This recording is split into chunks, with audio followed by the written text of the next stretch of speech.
In today's video, I'm going to teach you how to put voice in English and subtitles in Spanish in InVideo.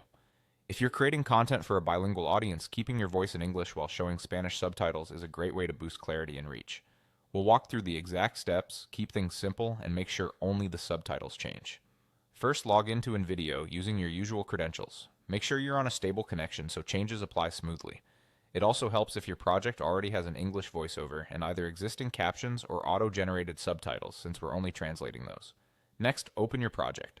Once the editor loads, give it a moment to bring up your timeline and preview window. Quickly scan your timeline or the preview to confirm your voice track is in English and that you can see the subtitle or caption layer.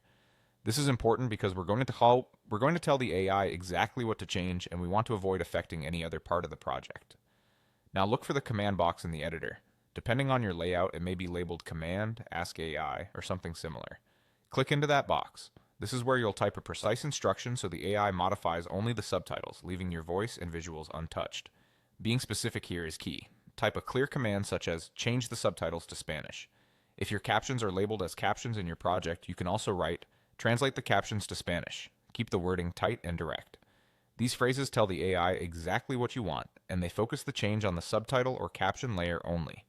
Avoid mentioning voice or on-screen text in this command, so the AI doesn't try to modify anything else. Once your command is ready, hit send or press enter. Let the AI process the request. You'll see a brief loading indicator while it applies the translation. When it's done, play a short section in the preview.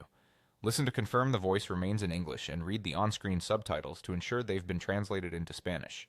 If something looks off, you can undo and try the command again with the same concise phrasing. That's it. You've kept the voice in English and switched the subtitles to Spanish using a precise command in InVideo. This approach is fast, accurate, and keeps your creative choices intact.